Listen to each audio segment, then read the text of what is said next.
Hello दोस्तों, स्वागत है आपका आज की वीडियो में। आज हम लोग एक नया टॉपिक डिस्कस करने वाले हैं, शार्क टैंक। ये इंडिया में एक प्रोग्राम आता है, अभी स्टार्ट हुआ है। इसमें क्या होता है, इसका पैटर्न रहता है कि आपके 4 से 6 शार्क रहेंगे। शार्क बोले तो बहुत बड़े बिजनेसमैन रहेंगे जिनने काफ़ी अपना बिजनेस में इन्वेस्ट किया है।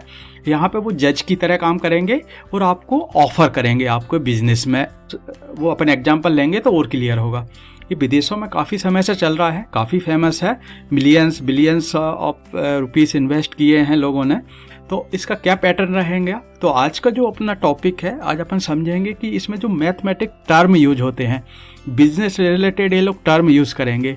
बोलेंगे वैल्यूएशन, प्रॉफिट, लॉस, इस तरह के जो टर्म यूज होंगे मैथमेटिक्स, तो अपन उनको डिस्कस करेंगे एंड उनके बारे में कैलकुलेट करेंगे कि वो वैल्यूएशन कैसे होता है। तो अपन काफ़ी एग्जाम्पल लेंगे और उसको कैलकुलेट करेंगे। तो ये जो सामने दिख रहा है, आपको काफ़ी सारे टर्म दिख रहे होंगे जो यूज होते हैं एंड कैलकुलेशन अपन करेंगे।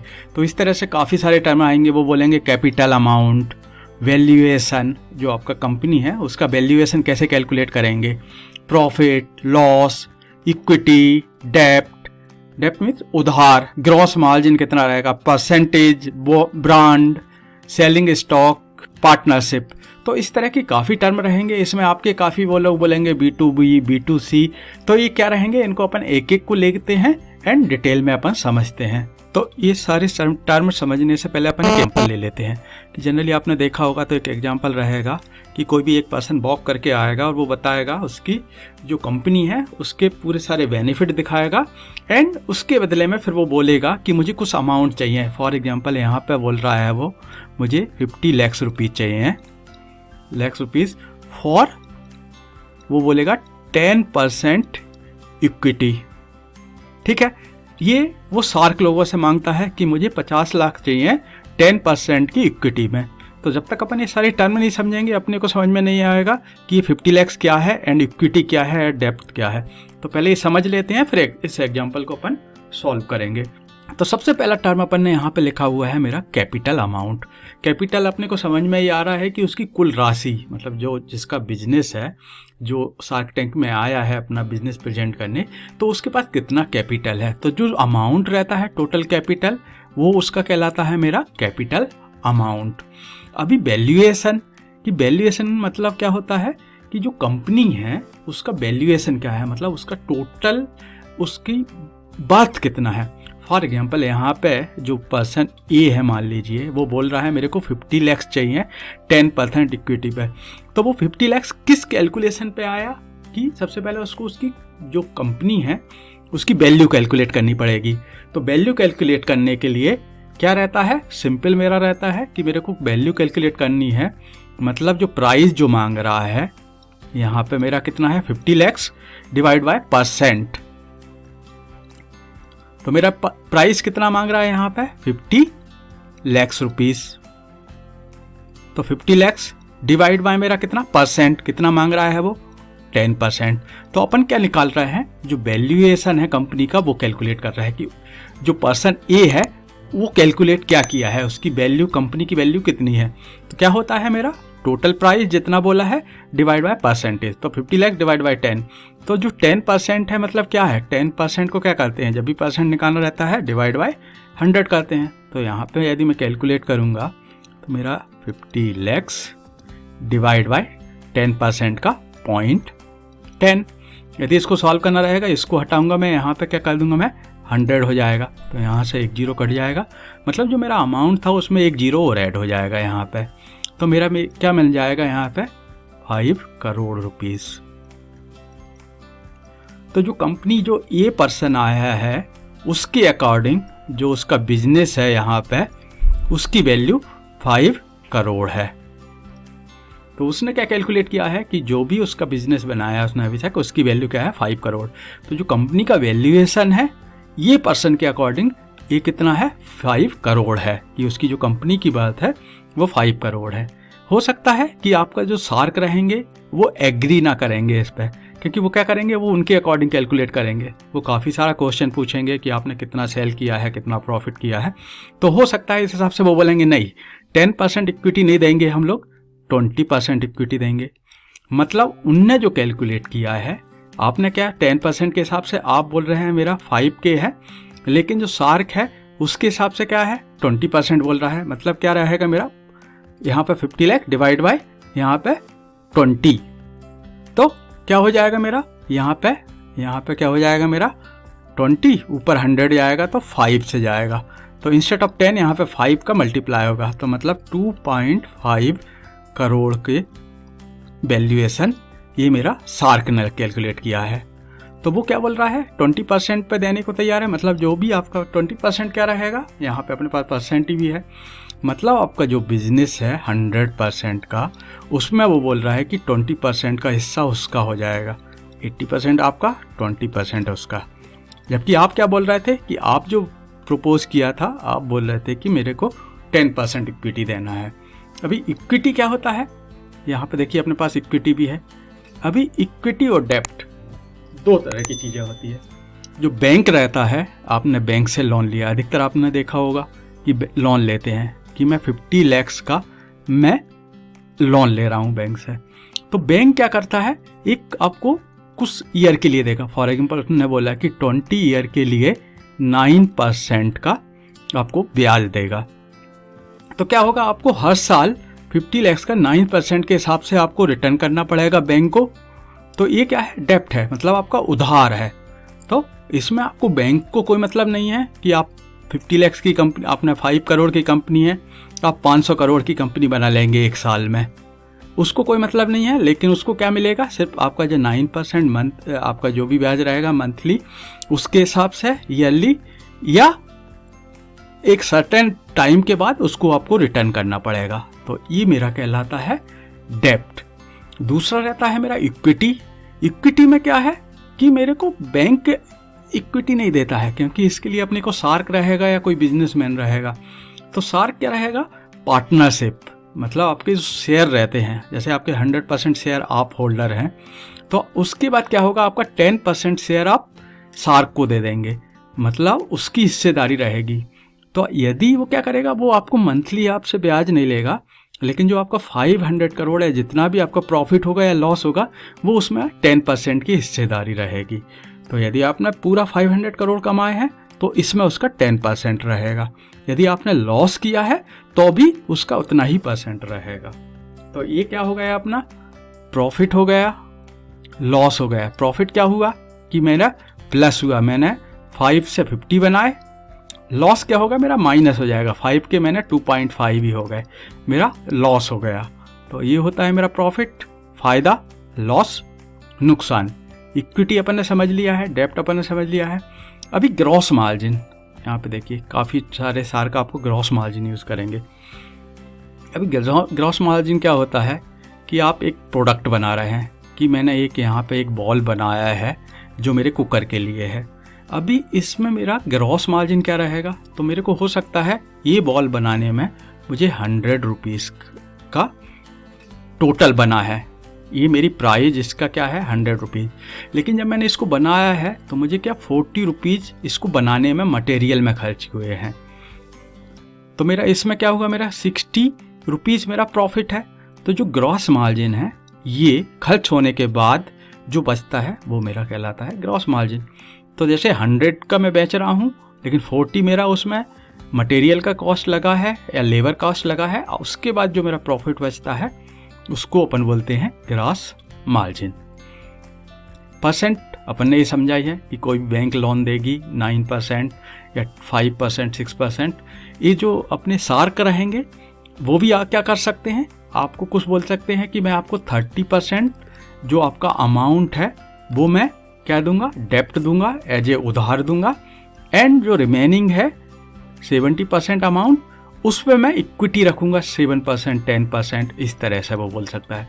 तो वो क्या हो सकता है, दोनों का कॉम्बिनेशन भी दे सकता है।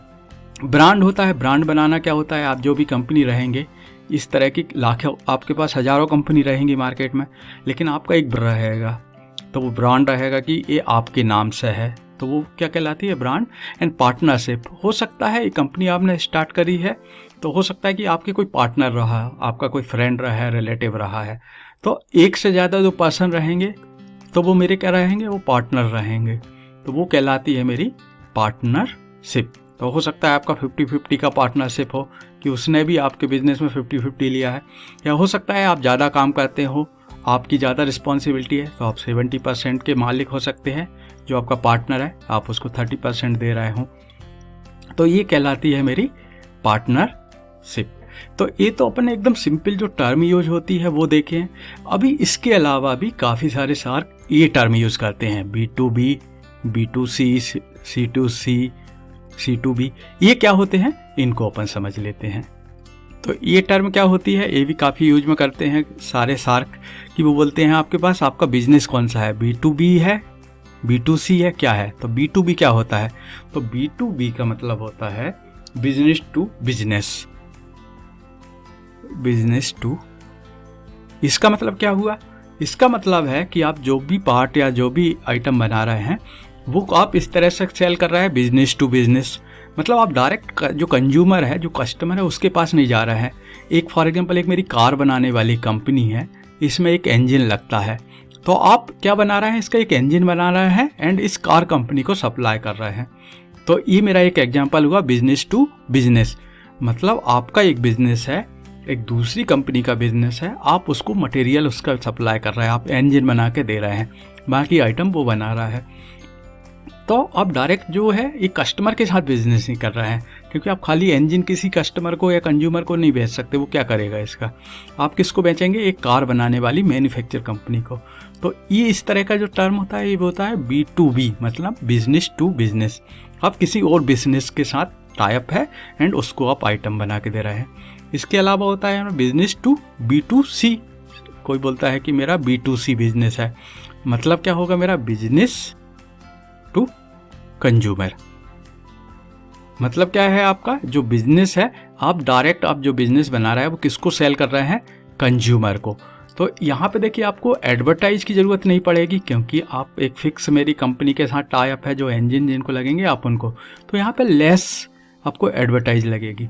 लेकिन बिजनेस टू कंज्यूमर आप क्या कर रहे हैं, जो ओपन मार्केट है, यहाँ पे ओपन मार्केट है, वहाँ पे आप सेल कर रहे हैं, आपको काफ़ी एडवर्टाइज लगेगी। आपको एडवर्टाइज करके बताना पड़ेगा कस्टमर को कि भाई मेरा ये प्रोडक्ट है, आपको ये खरीदना है। तो ये क्या रहेगा मेरा बिजनेस टू कंज्यूमर। मतलब आपका जो बिजनेस है आप डायरेक्ट सेल क्या कर रहे हैं ओपन मार्केट में कंज्यूमर को। इस तरह के काफ़ी सारे जो लैक्मे वगैरह प्रोडक्ट रहेंगे, मैकडोनाल्ड रहेंगे, इस तरह के जो प्रोडक्ट है वो क्या करते हैं, वो डायरेक्ट एक बिजनेस बनाते हैं उनकी फैक्ट्री में एंड कंज्यूमर को सेल करते हैं। तो ये क्या होगा मेरा B2C, बिजनेस टू कंज्यूमर। एक थर्ड तरह का रहेगा कंज्यूमर टू कंज्यूमर। आपको लग रहा होगा कंज्यूमर क्या है, मतलब जो मैं तो एक आम मार्केट में एक आदमी है वो कैसे सेल करेगा। तो क्या होगा ये कंज्यूमर, इसका एक एग्जांपल लेंगे तो और क्लियर होगा।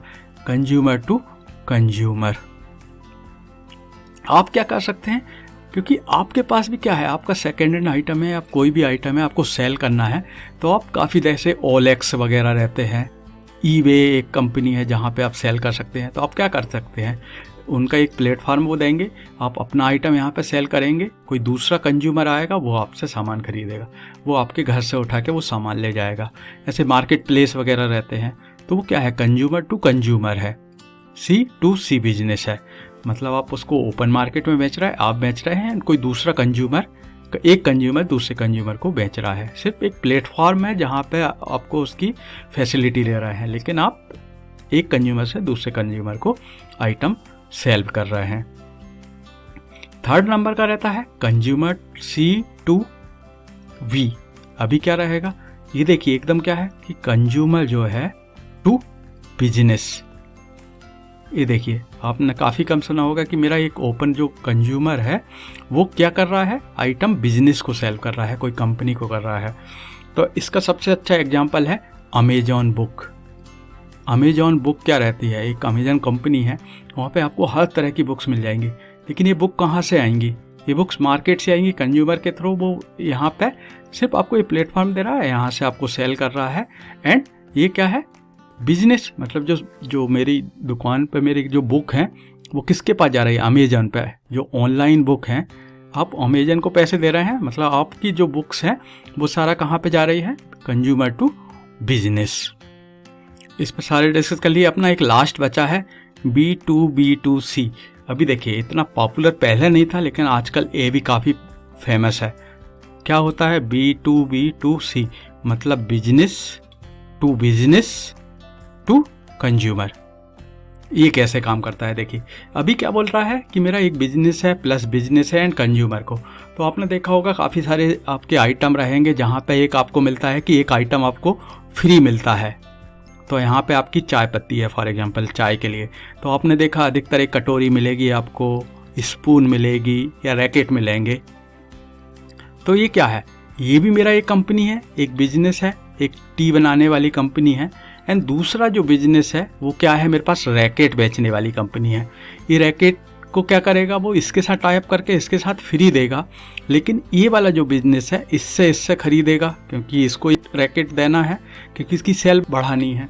तो ये जो रहेगा इस तरह का बिजनेस कहलाता है B2B2C, मतलब बिजनेस प्लस कंज्यूमर। तो इसका एक एडवांटेज क्या होगा कि इसकी बिक्री बढ़ेगी।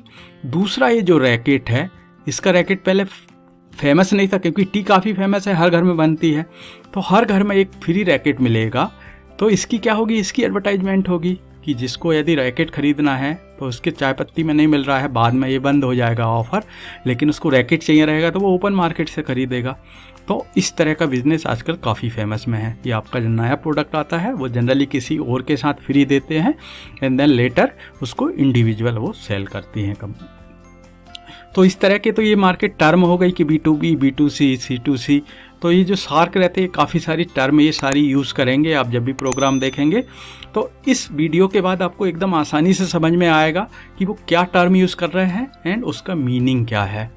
तो होपफुली आपको वीडियो पसंद आया होगा। आप कमेंट में ज़रूर लिखिएगा, यदि कोई नई टर्म आपको दिखती है अपन उसको आगे आने वाले वीडियो में डिस्कस करेंगे। एंड जो मैथमेटिक्स आगे चल के और भी कॉम्प्लिकेटेड रहते हैं उन सबको अपन इंक्लूड करते जाएंगे। ठीक है, चलिए मिलते हैं नेक्स्ट वीडियो में, बाय। दोस्तों, यदि आपको वीडियो पसंद आया हो तो सब्सक्राइब, शेयर एंड लाइक करना ना भूलें। Thank you, bye.